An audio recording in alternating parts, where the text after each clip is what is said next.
Whenever possible, I really like when we as fans and players of something can actually hear from the source for a game, whether that be for a title coming out or something from the past. And by the source, I mean the developers, the ones actually making the title, the people we want to praise and thank for their hard work, and all the things that they do that we love so much.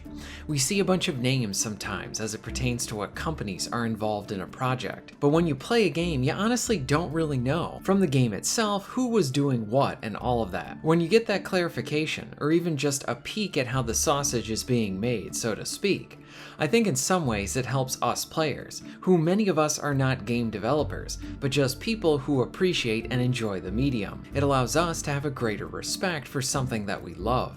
I say all of this because I had the opportunity to watch an interview between a Tomb Raider fan and one of the developers of the remasters, and it was a really good watch. So when you look at a lot of the Tomb Raider stuff, your feeds, whether here on YouTube or on other social media platforms, start to suggest more and more Tomb Raider things. In this case, the algorithm is definitely reading me right, because generally I want to see all of this stuff.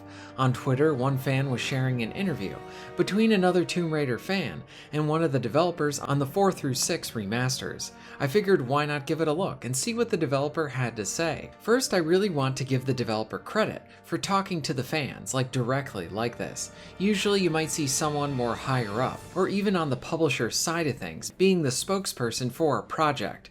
But in this case, we have the source, someone who actually put their blood, sweat, and tears into the game itself. Someone who is actually there working on it every day, before we finally got it in our hands. Early in the interview, there is a clarification that is made that I really appreciated. When you look at the remasters, 3 big names pop up. You have Saber Interactive, Aspyr, and Crystal Dynamics. So when booting up the game, it really isn't clear who made this remaster, who is the one that is most responsible for the title. The developer provided a much appreciated clarification here. So Crystal is the property holder for Tomb Raider, so I believe outside of that they didn't really work on any of these games. Then you have Aspyr, and they are known for their remaster work. That is pretty much what they go by within the industry. You have probably seen or played some of their work with their Star Wars remasters.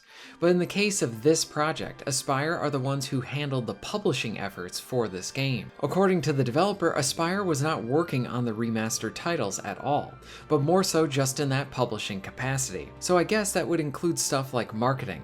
So then that leaves Saber. They were the sole developers on these remasters. I want to really break this down in this video clearly, as I could based on the information taken from this interview. The big reason is that as it pertains to both sets of remasters, I think it's important on who to thank and be grateful for, as it pertains to actually making these games.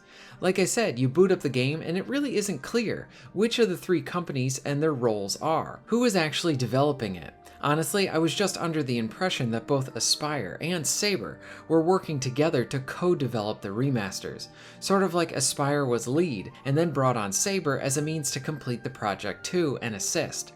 But I was wrong in that assumption, and now we have a clearer picture on who is actually responsible for the quality of these remasters, both sets.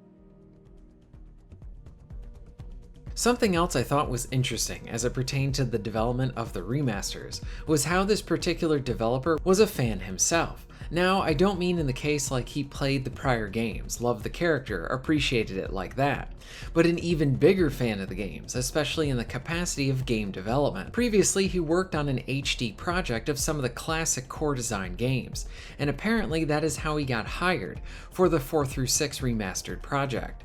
So this tells me a few things, a big one being that whether it was Saber or Aspyr who did the hiring, whoever it was very smart about this process, since we have the clarification that Aspyr did the publishing and Saber did the development. I would guess that Saber was the one doing the hiring for the Tomb Raider talent. But like I said, this was very smart. You are tasked with remastering a beloved set of games. There's a huge built-in fan base for it. People and fans are these mixtures of both being passionate and then having talent as it pertains to game development.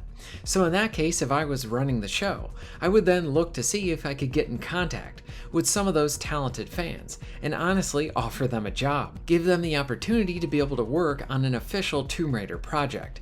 You don't just see or hear about game developers making calls like this in the industry, and to see some genuine smart moves, I think is another reason why Saber is really rising in the ranks as a developer over the last several years. So talented fans were brought on to make the remasters, and as the developer puts it, they try to be as faithful as possible to the originals, and I think fans will pretty much agree with this point that is reflected in the game. The developers also made a good point. By being a fan, he kinda knew what fans would want. Again, whoever decided this for the hiring was very smart.